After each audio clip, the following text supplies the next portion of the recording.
Martial arts. We are going to do in class 8, week 8 series for the martial arts portion, a series of some other specialty kicks for our kickboxers out there and all martial artists to be working on these kicks. The first kick we'd like to go through is straight out of Jeet Kune Do that Bruce Lee showed us, especially how powerful this kick can be and how sneaky this kick can be. It is our instep kick.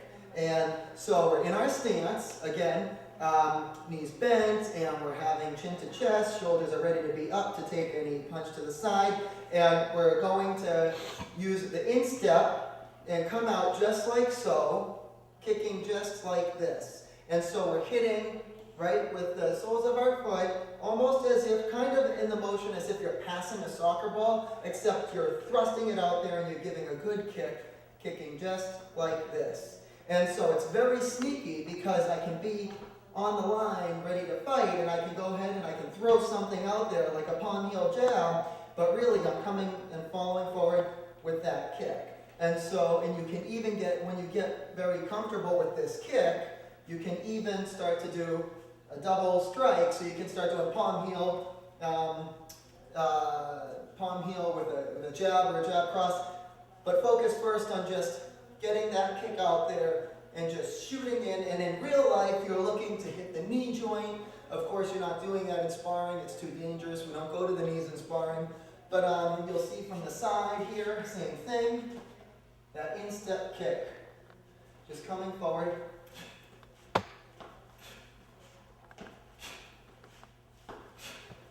And then you can start adding the jab cross.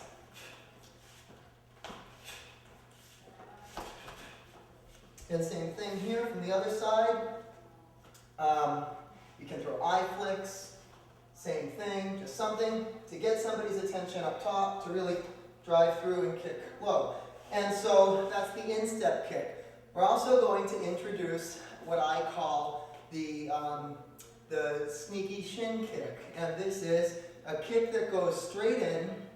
This is for when somebody else is throwing a kick at you, as if your opponent is coming around you with one of those roundhouse kicks, those big roundhouse kicks. Again, this is something you'd be very careful of in sparring, or maybe not even do in sparring. Even wearing a groin cup, this is a very dangerous kick to do, but it's a great one to do in real life self-defense. All you're taking is your front leg in a sneaky kind of shin straight up kick, and you're going deep into the kick, and you're kicking the groin with actually not the instep like this, so not like this, but instead like this, and you're actually making contact with the groin with the shin. So you're just going in, and as you see the kick start from the other person, going around to go ahead and lift up and kick, you're not worried about blocking the kick, you're not worried about doing anything, you're just going straight up and fast in, and you're just advancing in straight. Of course, your short kick going from A to B is going to beat their kick going from you from A to B this way. It's just a game of time and physics. So that is just your instep kick. Same thing from here. He's coming around with that big kick and just sneaking in. And we're going to also go through the crescent kicks. Crescent kicks, I'm not a fan of for street martial self-defense, but they can be very useful in tournament and ring fighting. When somebody's hands are up, it's a great way to knock down somebody's guard. So there are two types of crescent kicks. The first, regular crescent, is just coming up and around in a, so we'll do that again slowly, in a circular motion, and you should be facing, if I'm facing forward, after the end of the kick, I should be facing in the left direction. So slowly, it would be up, around, facing here, okay, and then coming back down. And in real life, we're doing it so fast that you should be able to do it all in one continuous motion. So it would be, and then back, okay? And so you're just coming up around and back. And you should have that momentary position of facing the other direction because your whole body is going into it. And of course, you can step forward and do other things with it. But you want to just get used to that nice sweeping arch motion coming up, and that's a great thing to knock down somebody's hands, so you could build it into a combo maybe where the other guy has his hands up and I'm coming forward, knocking forward, and then I drive forward with an elbow, or you can do a number of things. That is the regular crescent kick. The reverse crescent kick is going to be same stance, and now you're going to go as if somebody is holding a pad up here and a pad up here, and your goal with the rear leg is to hit both of them in a reverse circular motion, and you're going to go ahead and do a reverse crescent kick. So you're going to come up and back, up and back, again, up and back. And this kick has different uses too. So again, this is something a little bit better for the ring. It's not something we really want people using out in street self-defense, but we still like to show it. And also the famous back kick. This kick from side view, I'm in my stance, and there's a couple ways to do basic back kick. The first is just lifting straight up, shooting back. When you do the kick, you should be pushed or pulled backwards in the backwards direction a little bit from the momentum of your kick. So I'm in my stance. Now, of course, this is for somebody coming from the rear. Out of the corner of my eye, I see another attacker coming from the rear, and I just simply lift up, shoot straight out with the heel, and you want to be pulled backwards. And there's a couple ways you can do it. The way I like doing it the most is doing what I call a step-up back kick. So I'm stepping, and then I'm kicking. So again, from here, step, kick. Again, step, kick. And when you kick, it's a little different than a side kick. A side kick, you're out like this, but with a back kick, the heel should be pointed towards, or the foot should have the heel pointed up towards the sky. So fast, it should look something like, and again, you should feel pulled back a little bit from the force of your kick. That's a good thing. And the only other thing we're going to teach as far as kicking and leg moves goes, that another move we have when somebody comes around with a power shin kick, especially some of those powerful Muay Thai kicks, people get very nervous because you don't want to just stand there and absorb all that force. So what you can do is when somebody's coming around with that big power shin kick to your side, to your waist, to your legs, to your knee, whatever, you can go forward and you can kind of, you can check it by raising your knee, and you can raise it at the portion of kind of right at their instep area, the first, 3 or 4 inches of the ankle. Of the shin coming around at you. And so you can imagine kick coming around, and you're just checking it like that, and when they come around, again, you're aiming to use your shin to hit their part of their leg right about here, in the lower part of their shin.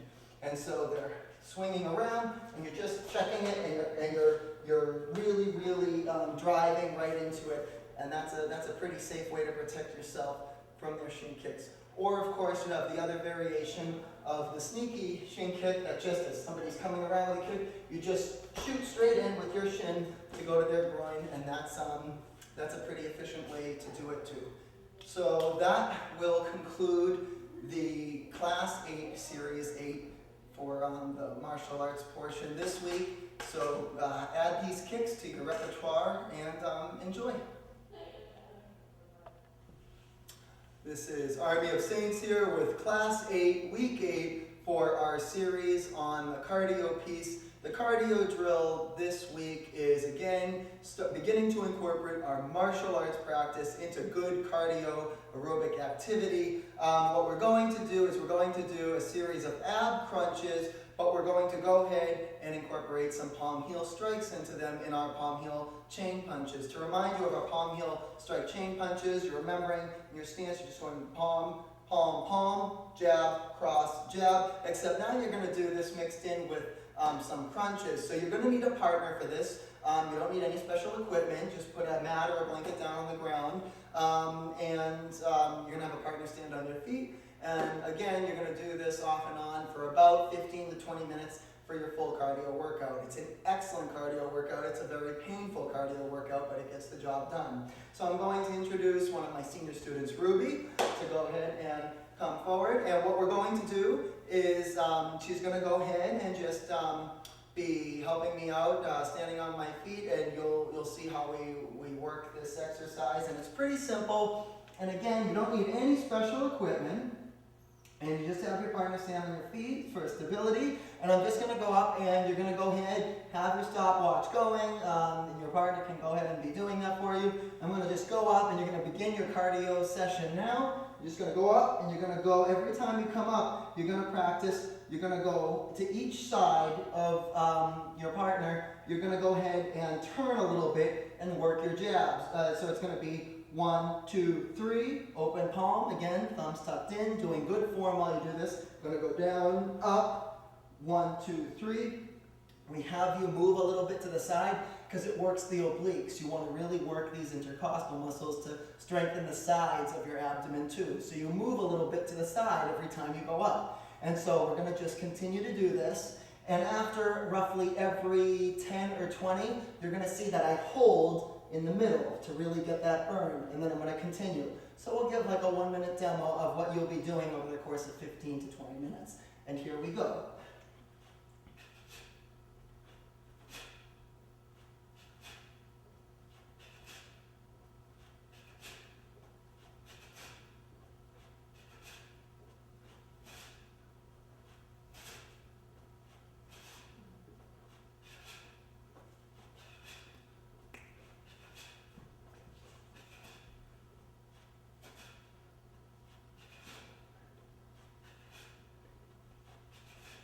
Hold, and then we hold in the middle. You're going to hold roughly 20 seconds, 15 to 20 seconds. And it's a long 15 seconds. And you're really, really building the core frame right here to be able to take a lot of strikes here eventually. And then from there, you're going to go ahead, continue.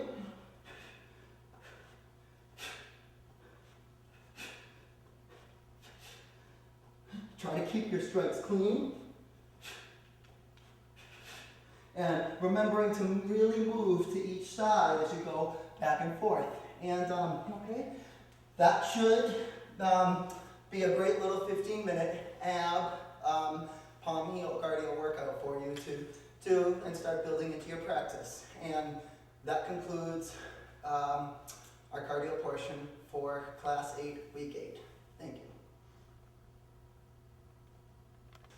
Hello, this is Army of Saints here. This is Class 8, Week 8 for our strength training series. For the strength portion today, what we're going to do is a little bit different. For most of our strength exercises, we've been doing a lot of actual weightlifting and some powerlifting, and that's fine, that's great. But now we're going to go ahead and incorporate some kind of martial arts moves and rhythm into actual weight training. So just the way you can do repetitions in regular weightlifting, like if you're lifting dumbbells, you can do that through martial arts strikes too.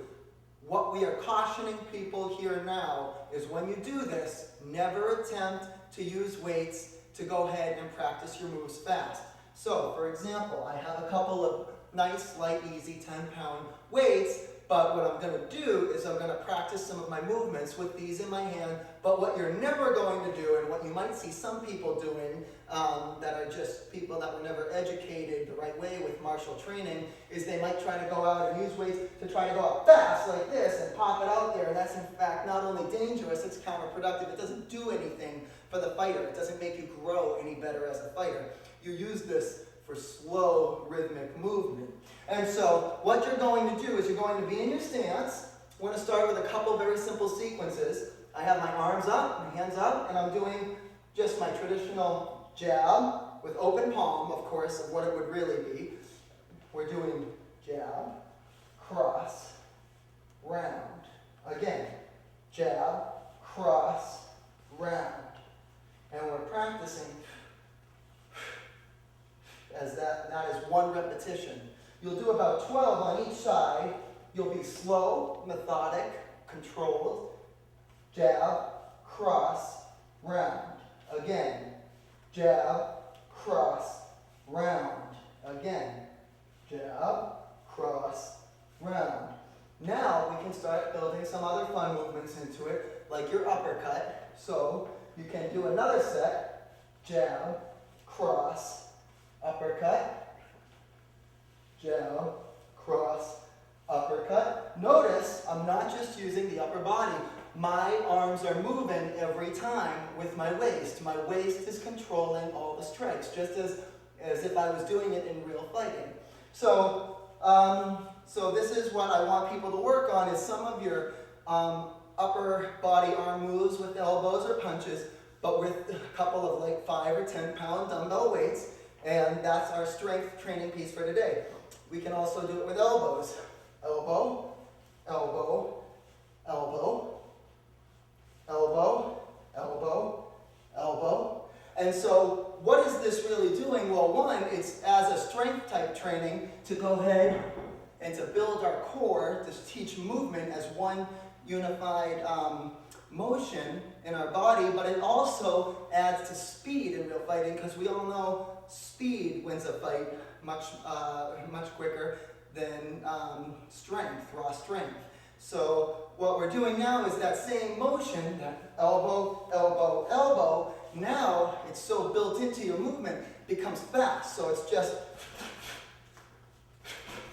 so you can move so much faster and easier when you have it slow with that weight in your hands, because you're building that motion into your core. And so experiment with that, but only practice slow with the weights in hand for the strength training. And that will conclude week 8 practice for our Class 8 series on strength. Thank you. Hello, this is Army of Saints here with our Class 8, Week 8 series on the meditation piece. What we're going to do for this week's meditation in Class 8, Week 8 is an incredibly important piece. One that I will credit one of my very own Sifus, Donald Wong in Chinatown, Boston, for teaching me the majority of everything I know with this practice. It's a very, very strong cultivation method. We haven't really gone into too much of the details in what does it mean to be doing kind of energy practice. I've only explained it to you guys in terms of meditation and learning to control your mind, take the mind out of the body, put the mind in the body. But this is actually something that I think is in the best interest for every person to start practicing as their major fundamental meditation, about 20 minutes every day. 30 is better, but I understand it can be a long time for kids. 20 is fine, 20 minutes is fine. A couple interesting facts to note with this. When you do this type of meditation, you don't want to eat a big meal right before you do it. You don't want to eat a big meal right after you do it. And you certainly, it sounds interesting, but you don't want to be showering even about 4 hours after you do this standing meditation. Why? Because in the Asian understanding of energy medicine, we understand that it actually is something that is like a physical energy built on the body. So you can imagine if we're cultivating all of this type of energy, even though you can't see it on your skin, we don't want people showering right after, because it takes away from some of the potency of your practice. So again, we're teaching now a standing meditation, stillness, very much stillness, not moving, kind of like the seated meditation we did earlier, but now it's standing. You can have eyes closed or eyes open, though we think most young adults do better with eyes closed. And again, this is what we're teaching as the fundamental meditation. You can do whichever one you want every day and every week, as long as you choose one that's getting your kind of mind, body, spirit, soul stronger, which is fine, but really this is the one that we kind of vote on for people to be practicing and doing. So in this work called Qigong, or literally work of energy, energy work, we're going to just have everybody be nice, loose, and relaxed, knees bent, and you're going to have your head facing forward, eyes parallel to the ground, and you're going to make sure your chin isn't drooping, that you have your chin up, and you're going to keep the tongue on the roof of the mouth, the top palate, so nobody should be able to talk when you do this. All of the breathing is in and out through the nose. And here, you're breathing from, remember, the dantian, or what we call 2 inches below the navel, the belly button, okay? And the arms are by your side. And notice my arms aren't like this. I'm not tensed up against my body. I leave space. And notice with my fingers aren't like this, tight and clenched. They're relaxed as if a marble was in between each finger, okay? And so I'm nice and relaxed. Notice my spine. I'm not hunched forward this way. I'm not back this way. I'm perfectly straight, linear, and we're going to go ahead and we're going to keep the tongue on the roof of our mouth and just begin breathing in and out through the nose and leaving a little space between arm and armpit. And you're going to do this for 20 minutes. Now, when you do this for 20 minutes, a couple of things. Number one, you may find that some people their legs are shaking, they're not used to standing like that long. It's important nobody is straight up, not like Frankenstein, with, legs totally erect, but with bent, because you'll be able to stand much longer, and you're supposed to do it with legs bent anyways, to go ahead and let the circulation move through the body. And so, you just breathe in, nice and slowly, deeply, from the pit of the stomach.